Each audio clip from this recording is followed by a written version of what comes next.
আজ হচ্ছে সব থেকে একটা দুঃখের দিন, যেটা হয় স্মরণীয় একটা দিন। মুই চান্দা যে এই দিনটা জানি কাহারও জীবনে এত তাড়াতাড়ি ফিরে না আসে, মানে খুব শীঘ্রই, মানে মোর মতন যাতে আর কাহার না হয় সেটাই। সো গুড মর্নিং বন্ধুরা, তো আমার সবাই কেমন আছেন? আশা করি অনেক ভালো আছেন, আর মুইও আসো মোটামুটি ভালোই। তো আজ আমি সকাল সকাল ভিডিও স্টার্ট করে দিন। কারণটা হচ্ছে আজ একটা মানে সব থেকে কষ্টের দিন, যেটা কয় মানে মোর জীবনে সব থেকে কষ্টের দিন, দুঃখের দিন, আর যা আর কি হয় সব থেকে। তো সকালে উঠি আর কি মুখ টুক ধুয়ে উঠিয়ে চাটা করি, আর কি চা দিয়ে স্টার্ট করে দিনি। তো এই যে মোর বুনুগিলা এসে দাঁড়িয়ে আছে, দেখো যে সকাল থেকে যেহেতু কাজ টাজ করি নিবে, তো কাই কী কাজ করিমো ওটা ডিসাইড করিতে করিতে আমার দিন চলে যাচ্ছে, মানে কাই কী করিমো সেটা আর কি ডিসাইড চলেছে যে কাজ টাজ করিমো। তো এইদিকে না এটি সবাই মানে কাজও নাগি পড়নি, একজন ঝাড়ু দেওয়া মুছা গুছা সবাই এদি আর কি শুরু করে দিনই, দেখো। আর তো এটা আমার ভাঙা বাড়ি, মানে পাকা বাড়ি আর কি। যাই হোক, তো যেহেতু পাকার বাড়ি এত বড় মুছিতে অনেক সময় নেগিবে, তো আমার মোছামুছি শুরু করে দিই। তো মোছা টুচা কমপ্লিট করার পরে আর কি চান টান করিয়া তারপরে খাওয়ার ব্যবস্থা কিছু আর কি। সারাদিন যেহেতু আজ আমার না খেয়ে নেবো, মানে হচ্ছে রুটি ফুটি কিছু একটা খাবার নিবে, তো মোর কাকু ঘরের জন্য আমি রুটি বানাবার রান্নাঘর চলেছিল। তো রুটি বানাতে বানাতে আর কি মানে অটোমেটিকলি চোখ দিয়ে জল পড়ে যাচ্ছে, কিছু করার নেই। তোমার দেখাই পাচ্ছেন, শুনো। যদিও যতই চোখ জল আটকে চেষ্টা করা হয় না, আটকে না, তাও অটোমেটিক বাইর হয়ে যায়। সবার সামনে না হলেও ঠিকই বাইর হয়ে যায়। আটকেবার এত চেষ্টা করলেও সেটা মানে আটকা অসম্ভব হয়ে যায়। আর এমনিতেও ওর চোখ জল এমনিতেই বাইর হয়, আর তার মধ্যে তো এদিকে আমি রুটি বানিয়ে দিচ্ছি। তো রুটি মুই যদিও বেলিবারও না পারো, ভাজিবারও না পারো, তাও আর কি ট্রাই করেছো, কিন্তু কোনোদিনও মোর রুটি গোলও হয় না আর ফুলেও না। তো রুটি টুটি আর কি বানা খাওয়া দাওয়া প্রায় করি টরি আর কি। এটি আমার পূজা দেওয়ার জন্য চলে এসছে ঠাকুর মশাই। তারপরে আমার পূজা টুজা দেওয়া কমপ্লিট করিনি আর কি।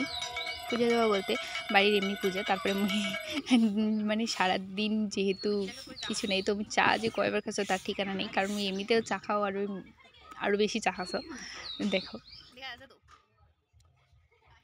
তো সারাদিনকার মানে আমি চা কতবার যে খাচ্ছি তার ঠিকানায় নেই। চা খাওয়ার পর আর কি বসে পড়ি মালা গাঁথিবার, মানে মালা গাঁথিবার বলতে দেখাই পাবে আমি কার জন্য মালা গাঁথিম। আর এদিকে আমার মা ওকর খই বেশি ধরছে, যেহেতু রাতিক্ষণ কীর্তন দিব, ভাগবত গীতা পড়াবে, তো পূজার জন্য খই তো নাগিবেই স্বাভাবিক। তো ওইখানে হচ্ছে আমার বাবার জন্য মালা, মানে আজই নিয়ে 2টা বছর হয়ে গেল যে বাবা আর আমার মাঝত নাই।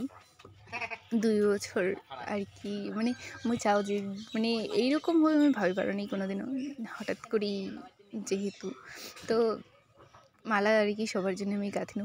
বাবার জন্য একটা, আমার ঠাকুমার জন্য একটা, ঠাকুমাও যেহেতু নাই তো ঠাকুমার জন্যও একটা গাঁথিনু। আর রাধা গোবিন্দ, আর হচ্ছে আমার তুলসীর টব, যেটা আর কি পূজা দেয়, তো সবার জন্যে আর কি মালা গাঁথা আমার কমপ্লিট। আর যদি দেখো আমার মানে ভয়েস দিতে দিতে যে চোখ জল পড়ে যাচ্ছে, আর কিছু মানে কী কম ভিডিওর এত সিরিয়াসলি কথা করতে মুই যাও যে এই জীবন এইটা মানে এত তাড়াতাড়ি যদি কারোর জীবনে না আসে, হ্যাঁ সবাইকে যাবার নেগিবে একদিন, এটা ঠিক, কিন্তু এত তাড়াতাড়ি যাতে কারোর জীবনে তার এরকম না হয়, দুঃখ না হয় আর কি।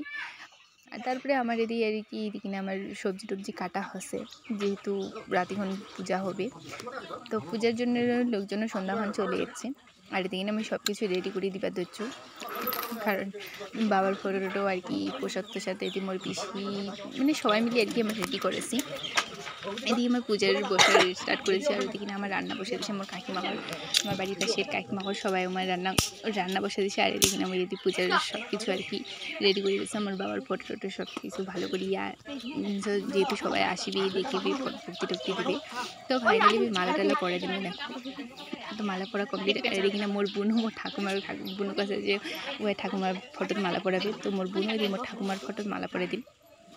আর দেখো তারপরে আমার আর কি নিয়ম জানো না, তো বলে বড় গিলাক আর কি পূজা দেবে নাকি, তো মোর মা ওর বাপুক আর কি মোর দাদু পূজা দেওয়া দিচ্ছে, মানে পূজা বলতে ভক্তি রক্তি। তারপরে চলে এসে মানে সবাই আস্তে আস্তে করে দিয়ে মোর পালা, তো মুই দাদুকে একেলকাকে কিনে দিই। মোর মাও তো মোর থেকে সব থেকে বড়ো, তার জন্য মুই কোনো যে মোর মাও মোর মানে যাতে আসছে সামনে, তো তারপরে মোর মাওকে দিনু। এর আগতেও আমার দিসিনি, বাবা মানে মোর বাবা আর মোর মাক দিছি, কিন্তু এরপরে এবার যেহেতু বাবা নেই তার জন্য মাকে একেলকাকে, তো সবাই তারপরে আমার আর কি বাবাকে আর ঠাকুমাকে আরতি রেখে ভক্তি টক্তি দিনি। ভক্তি দেওয়ার এবার আমার কীর্তন শুরু হয়ে গেল। তো কীর্তন শুরু করে এদিকে না কীর্তন চলেছে, এদিকে না রান্নাবান্না চলেছে। দেখো তো রান্নার তো তেমন কিছু নেই, যেহেতু কম সময়ের মধ্যে আর শর্টের মধ্যে চলেছে, তো অত কিছু করি পারিনি। আগের বার ভালোই করেছিনি, কিন্তু এবার অত হয়নি। ডাল, ঘন্ট, নাবড়া, আলু ভাজা আর পাঁপড় ভাজা দিয়ে আজই শর্টকাট, যেহেতু নিরামিষ তো এটাই। তারপরে আমার ভক্তি টক্তি দিয়ে খাবার চলে আসিনি। আর মোর বুনুগুলা দেখো যে আমার কতগুলা বুনু, মানে সবাই আমার খাবার দেওয়ার জন্য রেডি। মানে সবাই আর কি আমার দেশে, মানে মোর বাড়ির শাখাই গেলাও আর হচ্ছে বাড়ির পাশের বুনুগুলাও সবাই মিলি আর কি আমার দেশি খাবার। তো এটা কিনা আমার এদিকে খাওয়া দাওয়া স্টার্ট করে দিনি, মানে সবাইকে আর কি দিবার ধরছি। তো খাওয়া দাওয়া কমপ্লিট করার পর তারপরে আমার মানে সবার কমপ্লিট হওয়ার পর আমার বসিমো সারা দিনকার মনে। তো সবার খাওয়া দাওয়ার পর শেষ হতো আমার ফ্যামিলিটা বসে পড়নি সবাই, যদিও শত কষ্টের মাঝেও আমার হচ্ছে হাসি খুশি সবসময় থাকি। তো এই হাসিতে হাসিতে খাবার ধরছি, যত কষ্ট চলে যাও কাকুতে। তো খাওয়া দাওয়ার শেষ করি, এদিকে আমার ভিডিওখানে আজ আমি এদিকে নাই শেষ করবো। কেমন সে অবশ্যই কমেন্ট করে করবেন, আর ভালো লাগলে লাইক কমেন্ট শেয়ার করে দেন। আর যদি সব বাবা মাদের জন্য মোর অনেক অনেক ভালোবাসা, বাবা মা থাকিতে মূল্য দেন, এটা মুই সবাইকে কম না থাকি।